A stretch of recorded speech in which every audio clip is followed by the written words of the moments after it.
Hello, my name is Robert, and today's topic will be about the varying perceptions coaches and athletes have about mental toughness. Mental toughness is a very important quality to have in sport context situations, as it gives an athlete a multitude of characteristics such as not allowing personal context or sport context distractions to affect them in impactful ways, or being able to rebound after a negative performance. As defined by Crocker, Rhodes, and Sedgwick in the book Sport and Exercise Psychology, 2nd edition, mental toughness is a skill that allows athletes to cope with unexpected or difficult circumstances better than their opponents. The issue of perception of mental toughness between athletes is less of a problem than the discontinuity in perceptions of mental toughness between an athlete and their coach. For example, we will be looking at the perceptions of coaches and their athletes' mental toughness in elite tennis players. This means that it is an individual sport and therefore mental toughness is more important.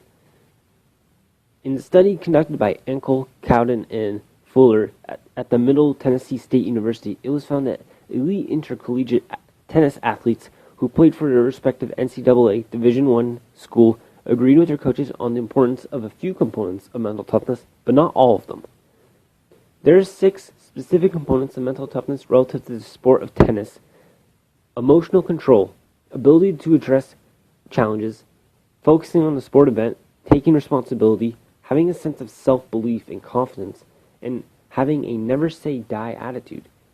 There are some steps that you can follow in order to improve your mental toughness at the elite singles tennis level. Before a coach has any intention of improving or developing an athlete's mental toughness in any shape or form, they must first discuss with their athlete on what they must find the most important components of mental toughness to be. After this, you can discuss as an athlete to coach as what areas of mental toughness you feel are essential to develop to your sport. Using tennis as the example, if you feel as though controlling your emotion during a match is your primary focus for development of mental toughness because you don't want to constantly break your tennis racket in competitions, your coach will be inclined to agree since it is relative to the sport of tennis. You should know that if your coach does not come to you, you should confront them, because a lack of communication between you and your coach can only make the development of your mental toughness and therefore skill set a more grueling and tedious and nearly impossible task. Not only has a study conducted by Enkel, Cowden, and Fuller shown the discontinuities between athletes and their respective coaches, but also the contrast to the perceptions of mental toughness in athletes conducted by researchers.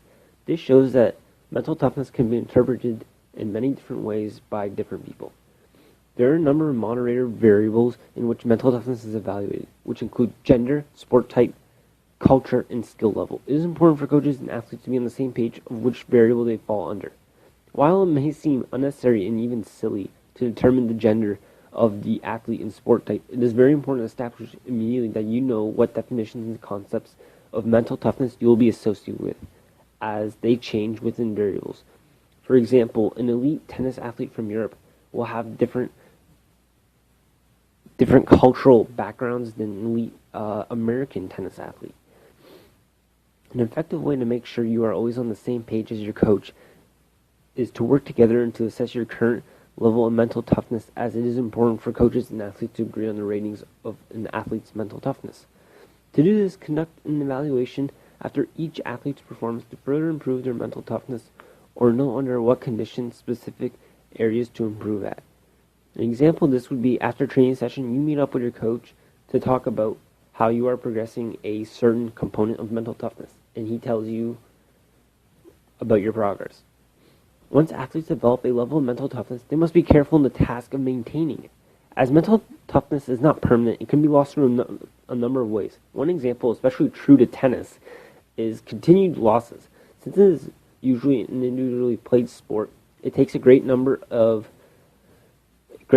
of mental toughness to not get distraught after many continuous failures that you have only yourself to blame. In order for an athlete to maintain their mental toughness, they have to have the mentality that they can always become a better athlete and that there's always room to improve.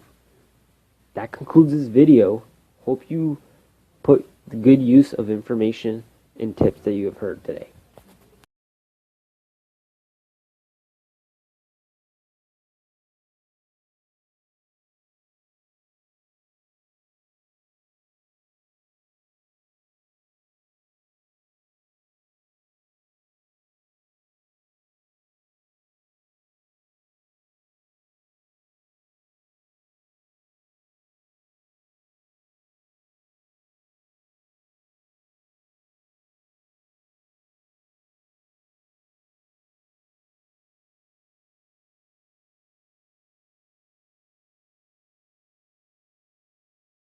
you.